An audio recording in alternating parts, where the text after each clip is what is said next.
พอตกบ่ายๆมาแล้วตกบ่ายๆมามันจะมีอาการแบบง่วงเป็นบทสวงมากินมะม่วงนำกันเบาใต้ซื้อมาหลายวันแล้วแช่ไว้ในตู้เย็นตัวมันเริ่มเหี่ยวแล้วล่ะ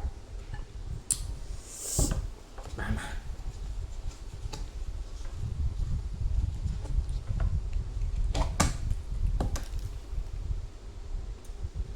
กะปิหวานปลาหวานไม่รู้เรียกว่าอะไรใส่ทั้งกะปิใส่ทั้งน้ำปลาโอ้ยน้ำลาย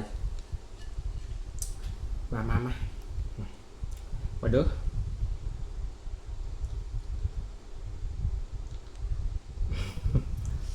โอ้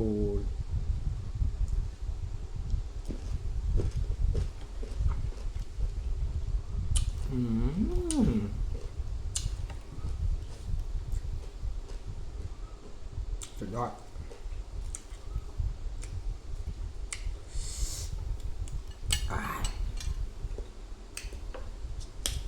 อีกคำ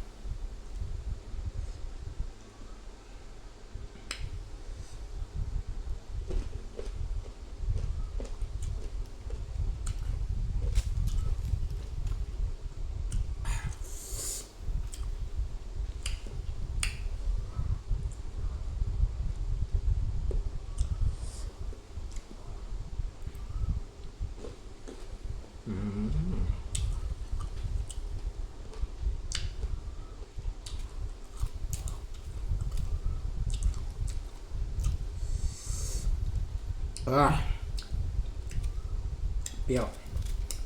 แต่แซ่บ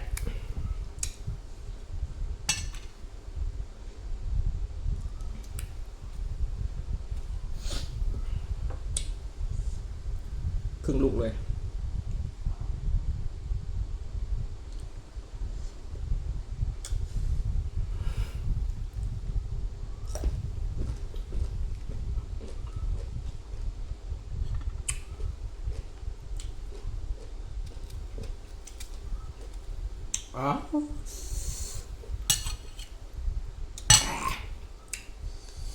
บายแตก